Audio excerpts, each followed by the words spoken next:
Medical cynicism. A proverb. Doctors have two enemies, the dead and the healthy. In every culture there are groups of people who, through their professional tasks, are led to develop various realisms in their dealing with dying or dead bodies. The soldier, the executioner, the priest. In medical practice, however, the most thorough realism of death is constructed. A consciousness of death that, technically more intimate than any other, knows of the body's fragility and reveals the death-oriented course of our organism, no matter whether it is called health, sickness or aging. Only the butcher possesses a comparable and similarly craftsman-like knowledge, anchored in routines, of the material side of our death. Medical materialism is able to intimidate even philosophical materialism. The corpse would be thus the properly qualified teacher of an integral materialism. To keep pace as a layperson with the medical realism of death, one would have to stock up on a large ration of sarcasm, black humour, and romantic mischievousness, and not shrink back from a philosophical view of the corpse.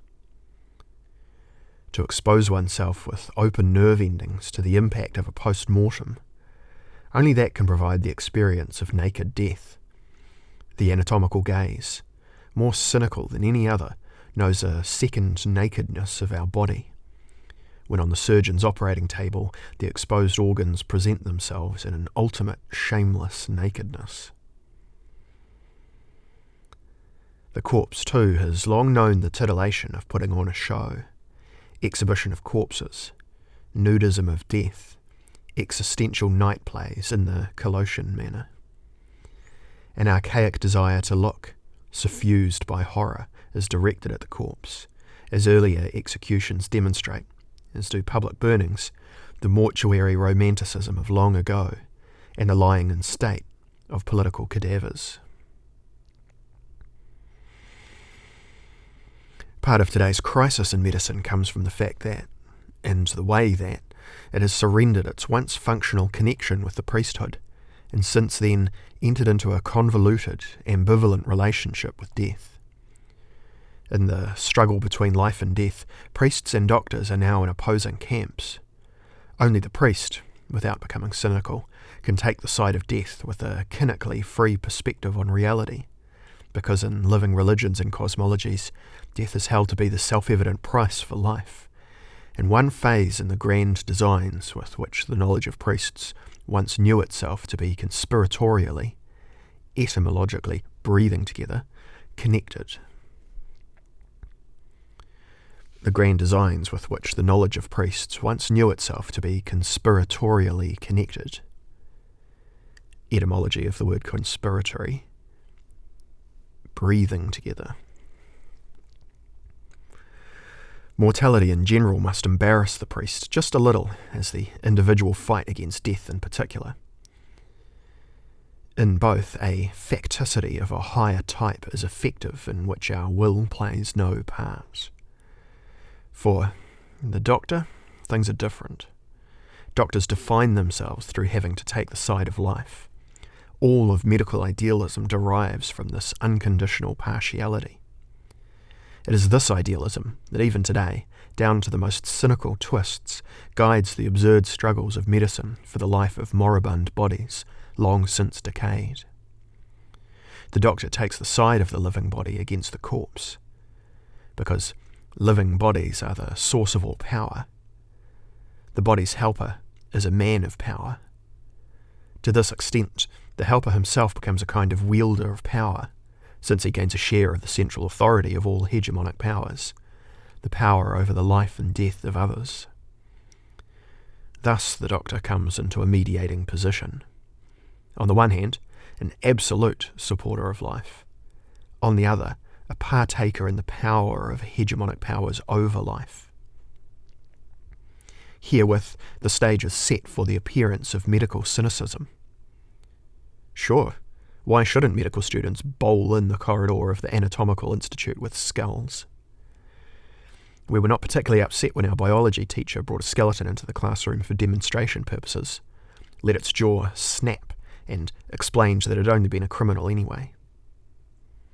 I wish the whole of medical cynicism, like these examples, could be treated under the rubric of black humour. But because medicine for the most part participates in the exercise of power, and because power in a philosophical respect can be defined by its virtual lack of humour, there is nothing humorous about medicine and its cynical tendency.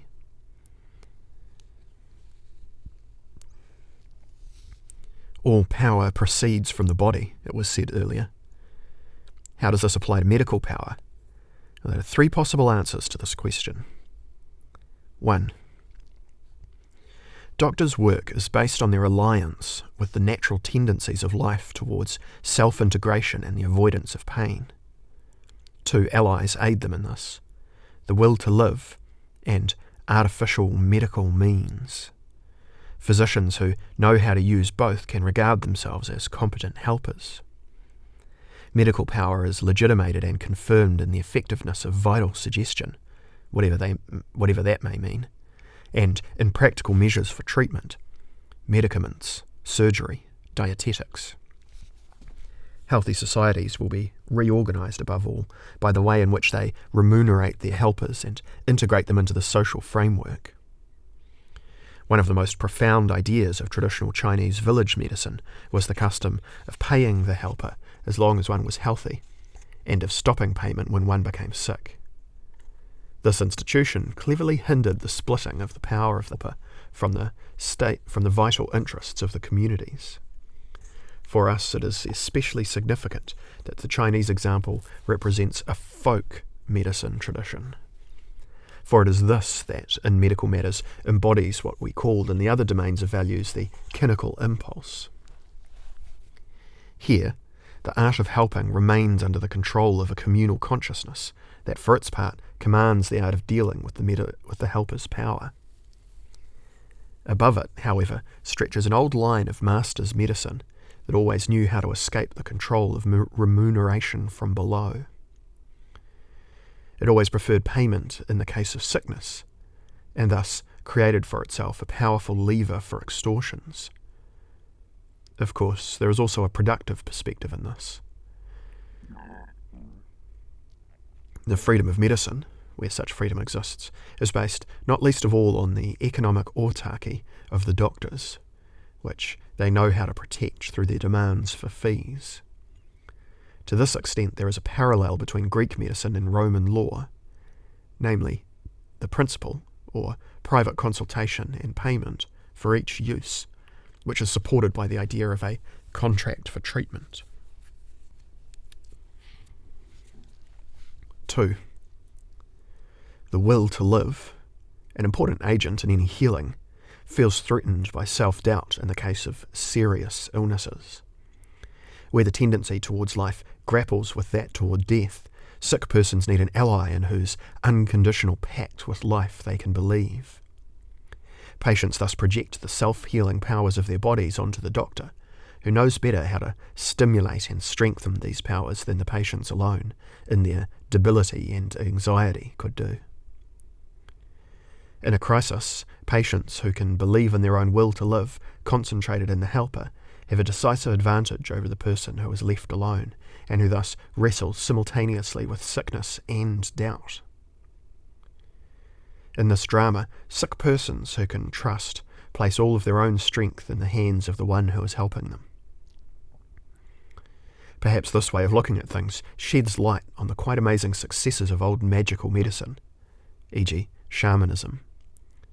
In the magic healing ritual, the shaman extracts the evil from the sick body, perhaps in the form of a skillfully placed foreign body, a worm, a larvae, a needle. In cases in which the ritual was successful, such extractions, often performed at the height of a crisis, formed the turning point at which the self-healing process began to take over. To a certain extent, the extractions were enactments of the inner dynamic drama.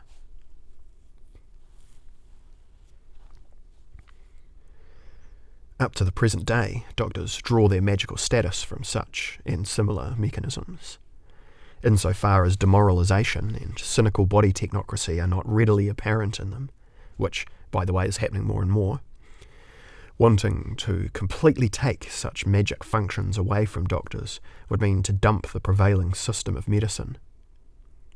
That there are good grounds for such radical demands is a common topic in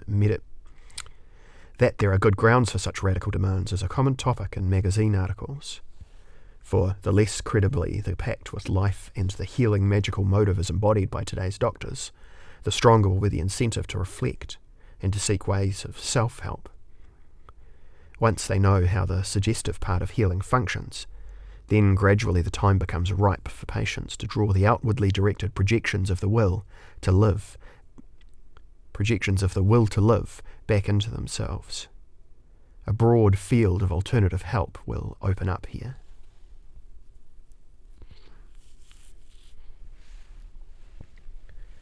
Three, the power of physicians reached its apex through royal bodies. If the king fell ill, then for a time the physician ruled de facto over the body of power. The ability to cure princes raised the art of healing for the first time completely to the level of master's medicine.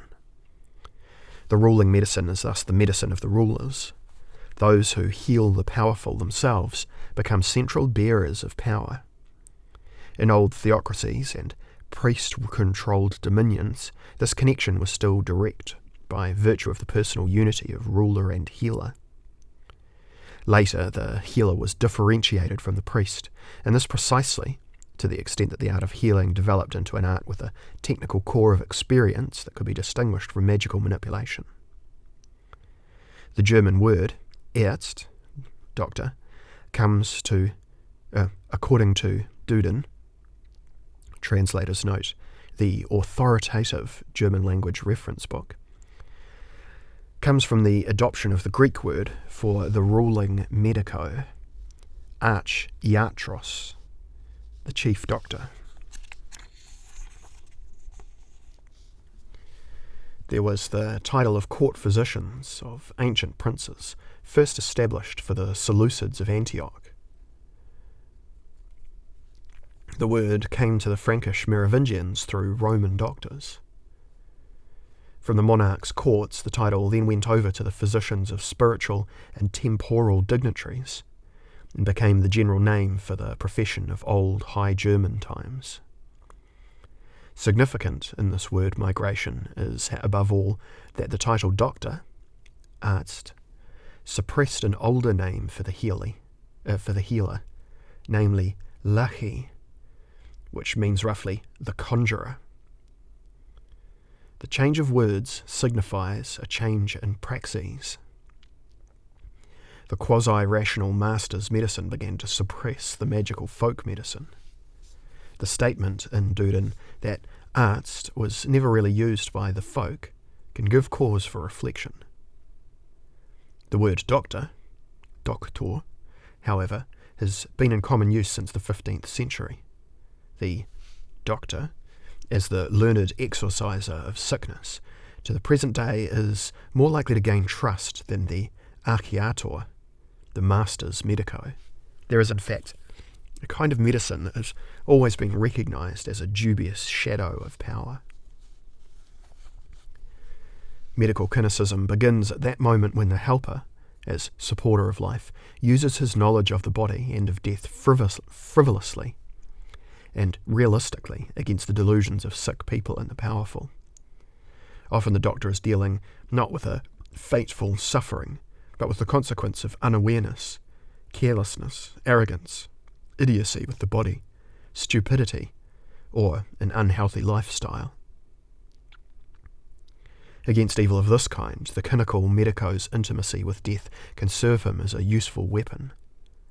This is portrayed nowhere more splendidly than in Johann Peter Hebel's Der geheilte patient, the healed patient. A clever doctor had given advice to a rich, overstuffed citizen of Amsterdam that, in its cynical coarseness, left nothing to be desired. Because rich people have to endure diseases that, God be praised, the poor man does not know of, this doctor thought up a particular form of therapy. Wait, I soon will have cured you. So he wrote the patient the following exemplary letter. And this is a quote from Johann Peter Hebel's Das Schatzkästlein des rheinischen Hausfreundes, second edition from Munich, 1979, page 153. Good friend, you are in bad shape, but you can still be helped if you want to follow. You have a nasty animal in your belly, a dragon with 7 mouths. I have to speak with the dragon itself, and you must come to me. But you are not to drive or to ride a pony. Come instead on the shoemaker's mare. Otherwise you will shake the dragon and it will bite off your intestines. 7 intestines completely ruined in one stroke. Second, you're not to eat more than twice daily. A plate full of vegetables. At lunch you can have a breakfast with it. At night, an egg, and in the morning, a cup of bouillon with chives sprinkled on top. What you eat in excess of this will only make the dragon larger, so that it will squash your liver, and the tailor won't have to measure you any more, but the carpenter will. And this is my advice, and if you don't follow it, you will not hear the cuckoos sing next spring. Do what you like. What modern doctor would dare speak to his civilized patients in this way? And how many patients are put into the situation of having to admit on the day of a consultation, I could not have picked a more inopportune time to become healthy than now, when I'm supposed to go to the doctor.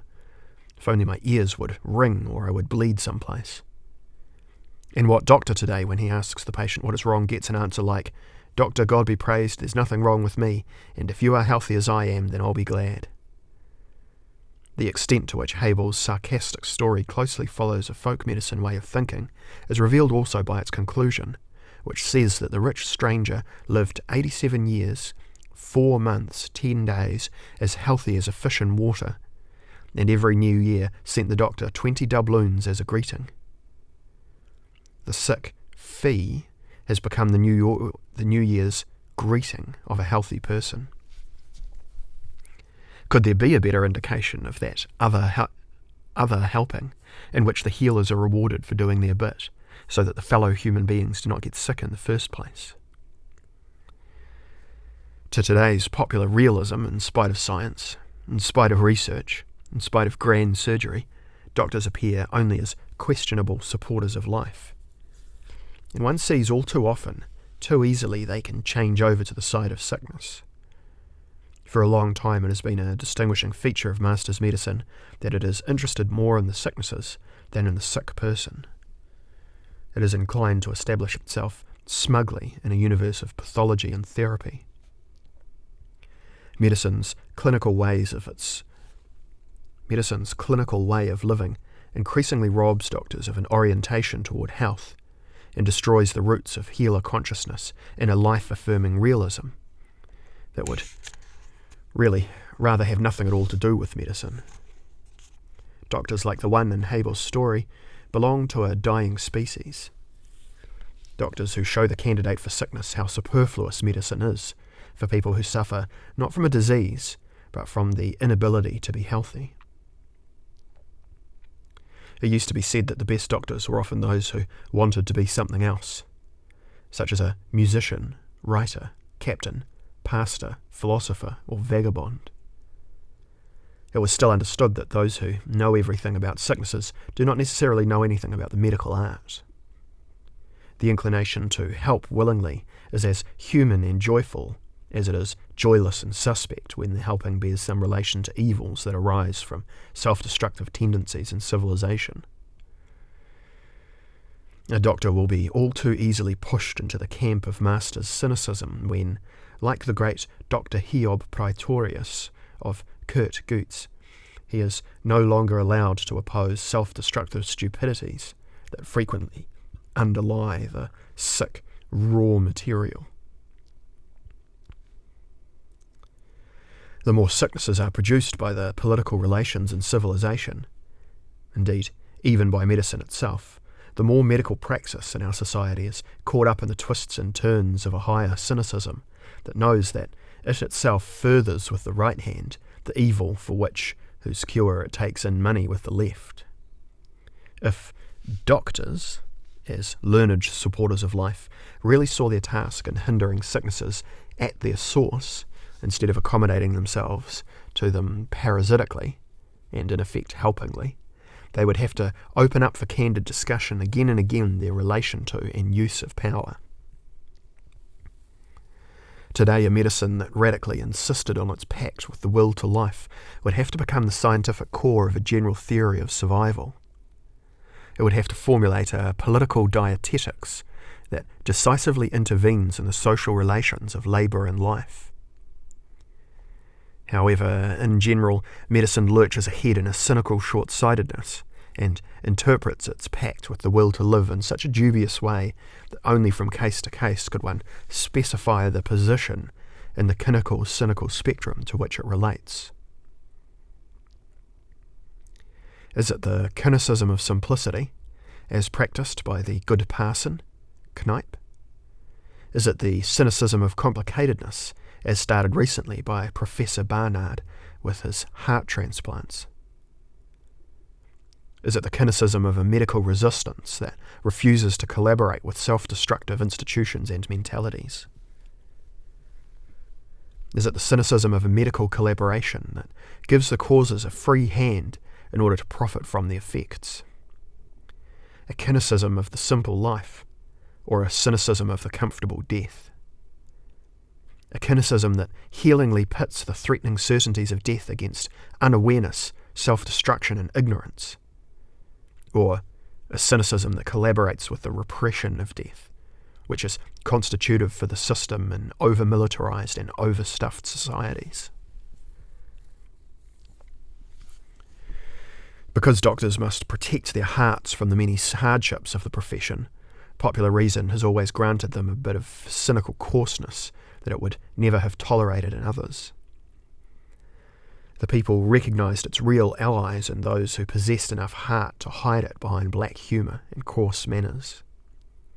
Medical jokes, more cynical than any other kind, has always had an accepting audience of lay people who, on the basis of the strong cynicism of their helpers, could convince themselves of the latter's good intentions.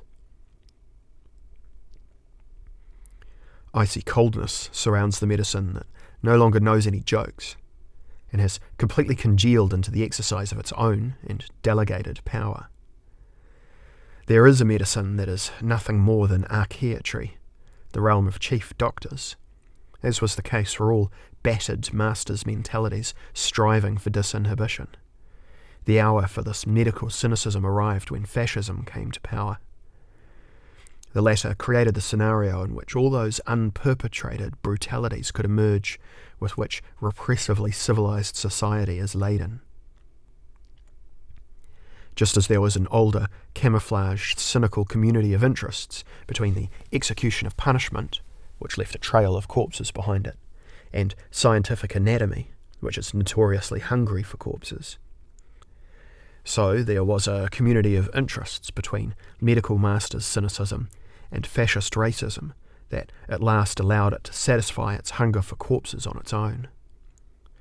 Those who have the nerve should read the protocols of the Nuremberg trials, in which the crimes of German medical fascism against humanity were heard. I do not choose this expression lightly. The phrase, medical fascism, does not come from a critical whim, but encapsulates a phenomenon as pregnantly as possible. What was swept to power in medicine at camps and universities between 1933 and 1945 reveals not the accidental straying of individual doctors to Nazi ideology, but rather an odd master's medical tendency, which was encouraged by fascism to reveal itself.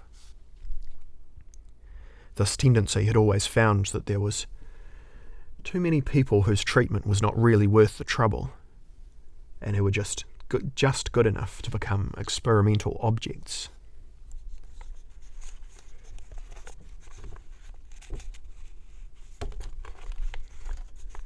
Alexander Mitscherlich wrote on this.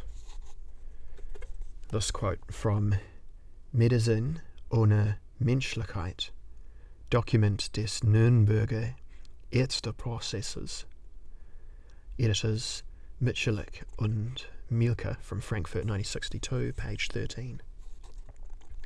Of course, one can do a simple calculation. Of about 90,000 doctors active in Germany at that time, around 350 committed medical crimes. That is still a considerable number, especially when one thinks of the enormity of the crimes, but in relation to the entire medical profession it was still only a fraction, about 1 in 300. Every third hundredth doctor a criminal? Well, that was a proportion that was never before could have been found in the German medical profession. Why now? Mitscherlich shows that behind the criminal leaders stood a large medical apparatus that had already step-by-step advanced to a considerable extent the transformation of patients into human raw material. The criminal doctors only had to take one more cynical leap in the direction in which they were already headed. What today goes on quietly without being seriously disturbed by anyone, torture research, genetic and prosthetic research, military biological and war pharmacology research, already has within it everything that will provide the tools for the medical fascism of tomorrow. The horrifying living experiments and notorious collections of skeletons in Nazi medicine will be, quote, nothing by comparison. Nothing by comparison. That is cynical one-upmanship. Yet it simply articulates the tendency of reality. In the area of cleverly thought-out cruelty, the 21st century has already begun. What will help against the master's helping profession of today and tomorrow? Several answers are conceivable. First, from a society with the will to live, and from its philosophy, to the extent that it captures the will to live in its time and concepts, must come an offensive that rehabilitates the idea of the good doctor and brings a helping at the source into battle against the universal, diffuse cynicism of modern medicine. What good help and what a real healer are, medicine by itself has never been able to define. A social order like ours furthers almost by necessity a medicine that in turn tends to further the system of sicknesses and of making people sick rather than life and good health. Second, only self-help helps against masters' helpers. The only defence against false or questionable help is to have no need of it. Moreover, for a long time now, we have been able to observe how capitalist masters' medicine attempts to bring self-help traditions and folk medicine under its domination. After centuries of defamation and rivalry, by absorbing them as part of orthodox medical reason. Quote, it's been scientifically proven. There really is something up in herbs. End quote. The interest of the institutionalised medical profession works with all possible means towards a state of affairs in which everything corporeal will be totally medicalised, from occupational medicine, sport medicine, sexual medicine, digestive medicine, nutritional medicine, fitness medicine, accident medicine, criminal medicine and war medicine, to the medicines covering the competency to supervise healthy and unhealthy breathing, walking, standing, learning and newspaper reading, to say nothing of pregnancy, birth, dying and other caprioles of human corporeality. The health system is heading towards a state of affairs in which the master's medical control of the somatic dimension will become totalitarian. A point can be imagined at which private bodily competencies will be expropriated completely. In the end, one will have to attend urological classes to learn how to piss correctly. The central question in the current medical cynical process is whether orthodox medicine will be able to destroy the lay helper movements that have arisen for numerous cultural reasons: self-actualization, the women's movement, ecology, rural communes, new religions, etc. This question runs parallel to the question of the intramedical chances of political tendencies in professional medicine, psychosomatic internal medicine, occupational medicine, gynecology, psychiatry, and so on. These are the professional medical disciplines that, for logical reasons concerning their occupations, should know best that everything they do runs the risk of harming more than helping, as long as another direction for helping, coming from life, freedom and consciousness is not pursued. Third, in the last instance, only the conscious embodying of our fragility, our being sick, our mortality, can help against the medical splitting off of responsibility for our own bodily existence. I do not have to say how difficult that is, for the fear, when it becomes great, makes us all the more inclined to repress our responsibility for the life and death of our own body, or to delegate it to doctors, not considering that even the most perfect conservation medicine, in the end, hands back to us the entire responsibility and unshareable pain in our most helpless moment. Those who recognise that the circle of alienation and flight must always finally close in one's own death must also be aware that it would be better to reverse towards life rather than anaesthetisation, towards risk rather than security, toward embodiment rather than splitting.